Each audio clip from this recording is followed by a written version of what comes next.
We have some more hype to address, ladies and gentlemen. Golden Nugget Online Gaming will be acquired by Lancadia Holdings. Why I personally think any long-term investors should be very cautious here, and why I think there's more than meets the eye here. Let's do it.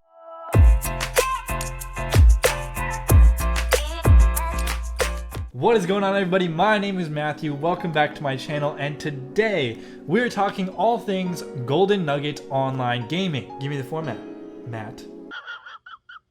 First, we'll quickly have a very quick talk about who's acquiring what, because it's kind of important. Second, looking at Golden Nugget Online Gaming as a business. Third, a big potential red flag that all long-term investors should be aware of. And then finally, fourth, what am I going to do? Let's dive right into part one, a quick talk about the acquisition. Golden Nugget Online Gaming will be acquired by a special purpose acquisition company, or SPAC, called Lancadia Holdings. Lancadia Holdings currently trades under the ticker LCA, but after the merger in Q3, assuming it gets approved, and which it probably will, LCA will become GNOG, or GNOG, for Golden Nugget Online Gaming. And we're just going to call it GNOG for the rest of this video because GNOG sounds weird, so I hope you're okay with that. GNOG is a leading online casino gaming company that is owned by Fertitta Entertainment, which, as the name implies, is of course owned by Tillman J. Fertitta,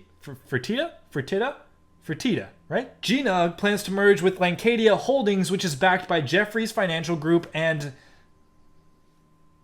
Tillman J. Fertitta? You heard me right. The company being acquired, Golden Nugget Online Gaming, and the company doing the acquiring, Lancadia Holdings, are owned by the same person. You need to remember this for later in the video where I talk about the big red flag. Either this is some sort of weird financial osmosis, or this dude is finessing all of Wall Street, or both. But more of that in the nitty gritty later on in the video. For now, let's talk about part two, looking at Golden Nugget Online Gaming as a business. This company got its starts in New Jersey, and it's only the second pure publicly traded online casino company in the US. Why start in New Jersey, you may ask? Well, because as they claim, New Jersey is the largest online gaming market in North America. So naturally, I decided to go to their website and do some hands-on research.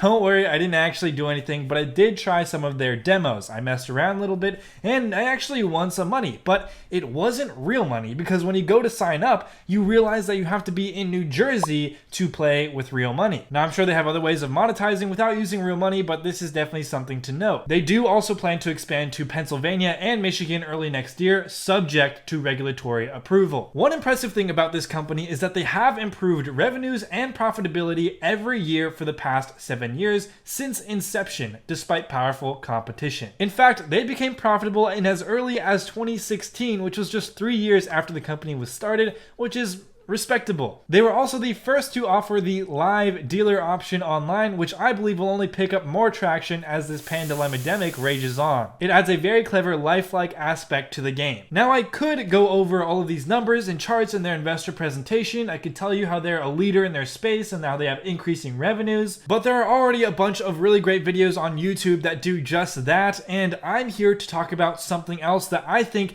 needs to be brought to people's attention, something that other people are not talking about. By the way, the investor presentation is linked down below if you want to check that out for yourself, but the reason I'm here is to talk about the red flag we mentioned in the introduction of this video, so let's do that right now in part 3, the big red flag that I see for long-term investors. Now, the first thing I want to say here is that if you're in LCA or JNUG or whatever you want to call it, if you're in it for a quick ride up or a quick trade in and out, then you'll probably get it, and you will probably see a big spike in price in the coming month or so, and that's all fine and dandy. But if you are here and looking at JNUG as a potential long-term investment, you're probably going to want to hear what I have to say. And ultimately, what I say might not even matter because not that many people know about the details I'm about to go into. So, as a long-term investor, this is my 2 cents on Golden Nugget Online Gaming. A lot of my concern has to do with Tillman J. Fertitta. I told you to remember his name at the beginning of the video for good reason, and I also told you to remember that he is behind both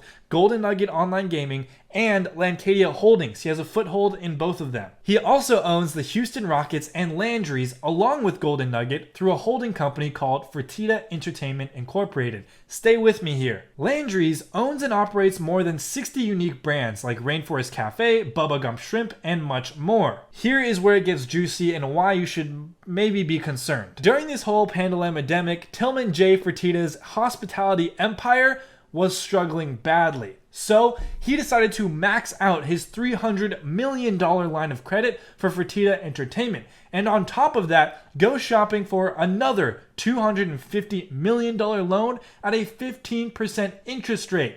That is really high. This was a lifeline. It was his last resort to saving his hospitality empire. But before I tell you how Golden Nugget ties into all of this, I should tell you what kind of businessman Fertitta is. Exhibit A, where he sacrifices the good of the Rockets team and the good of the fans for more profit from the Houston Rockets.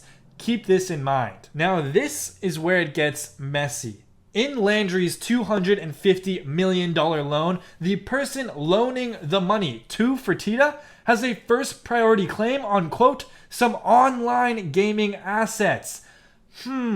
What else is a gaming asset? Oh, I don't know. Gaming, but dang it, I botched the delivery. What I meant to say was, what else is a online gaming asset? I don't know. Golden Nugget Online Gaming. In other words, what I'm trying to say is that Fertitta is putting this little portion of his empire that is Golden Nugget Online Gaming, he's putting it on the line for the $250 million loan to save the rest of his empire. To me, it makes it look like GNOG is really not that big of a priority for Mr. Fertitta. And he's also the CEO of GNOG, so as an investor, that doesn't give me a lot of confidence. And before we tie this back to Lancadia, because yes, this goes much deeper, let me remind you that this has nothing to do with the short-term price action of LCA. In fact, I would not be surprised with how all the other SPACs are doing to see LCA continue to shoot upwards. This is just for a long-term mindset and something to keep in mind.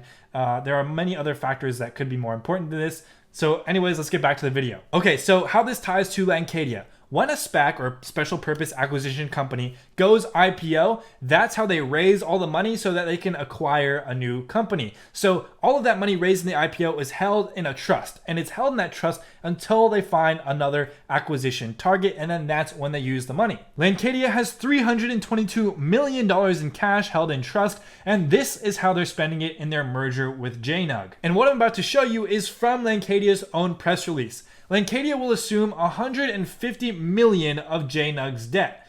Okay, why? And at deal close, it will pay down an additional $150 million of its debt, plus fees, expenses, and blah, blah, blah. Let's take a closer look at those fees, shall we? And this next part is not from Lancadia, this is from an independent author writing. So there's $150 million going towards debt repayment. Another $24 million goes towards debt repayment fees. So in reality, $174 million is being spent on debt inherited from a huge parent company. That huge parent company, by the way, is Landry's, which is owned by Fertitta Entertainment.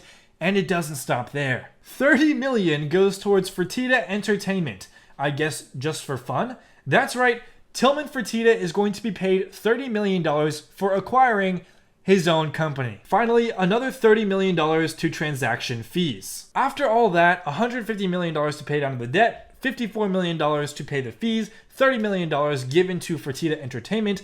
Only $88 million of the original $322 million remains on GNOG's balance sheet. And this can be confirmed and lined up with a statement from Lancadia's press release saying that GNOG will have at least $80 million on its balance sheet when the deal is closed. But remember, Lancadia/GNOG still has to burden the $150 million of high interest debt that they didn't already pay down. Debt that Fertitta Entertainment no longer has to carry?